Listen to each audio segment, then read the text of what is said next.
Hello guys, welcome back to our channel, YouTube channel. എല്ലാവർക്കും സ്വാഗതം. കുറേ നാളായി യൂട്യൂബിൽ വന്നിട്ട് ചടങ്ങി ഒന്നരടക്കം വെച്ചുണ്ടാവും വിചാരിക്കുന്നു. ഇതിപ്പോൾ ഈ എല്ലാവർക്കും ഇതും പറയും.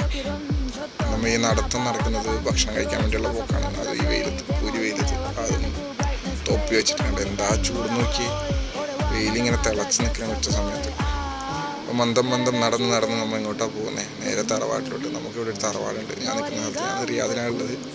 റിയാദിലൊരു തറവാടുണ്ട്. ആ തറവാട്ടിലേക്കുള്ള യാത്രയിലാണ്. ഇതാണ് നമ്മുടെ തറവാട്. 20 കൊല്ലം പഴക്കമുള്ള തറവാടുണ്ട്. 20 കൊല്ലമായിട്ട് ഇവർ തന്നെ താമസിക്കുന്ന വേറെ ആരുമില്ല. ഈ തറവാട്ടിലേക്ക് ഞാൻ വന്നിട്ട് ഇപ്പോൾ 1 കൊല്ലം 1.5 കൊല്ലമായി. അടിപൊളിയാണ്. ഇതിൻ്റെ ഉള്ളിൽ സംഭവം വേറെ വൈബാണ്. നമ്മൾ തനി നാട്ടുപ്രദേശ പരിപാടി തന്നെ. നാട്ടുംപുറം കൂടുതലും മലപ്പുറംകാരുണ്ട് അതിനകത്തുള്ളത്. നമ്മളതേ വീട്ടിലോട്ട് കയറണുണ്ടോ. വീട്ടിലോട്ട് കയറി കഴിഞ്ഞാൽ ഫുഡൊക്കെ അവിടെ റെഡിയാണ്. കല്യാണ ബിരിയാണിയാണ്. എല്ലാവരും കഴിക്കാൻ വേണ്ടി പോകും പെരുന്നാളായിട്ട്. എല്ലാവരും ഞങ്ങളുടെ റൂം വേറെ സ്ഥലത്താണ്. ഇവിടെയാണ് ഫുള്ള് ഫുഡ് പരിപാടിയൊക്കെ. ഫുഡ് കഴിക്കാൻ വേണ്ടി വന്നാണ്. ഫുഡ് കഴിച്ചിട്ട് പ്രത്യേകിച്ച് പണിയൊന്നുമില്ല. ഫുഡ് കഴിക്കുക, കിടന്നുറങ്ങുക, വൈകിട്ട് പോയി കടയിൽ പോയി ഷോപ്പ് തുറക്കുക. അതാണ് ഇന്നത്തെ ഡ്യൂട്ടി. ഇന്നത്തെ പെരുന്നാൾ അത്രേ ഉള്ളൂ. വേറെ പ്രത്യേകിച്ച് പരിപാടി. അപ്പോൾ ഇത്രേ ഉള്ളൂ. ശുഭം.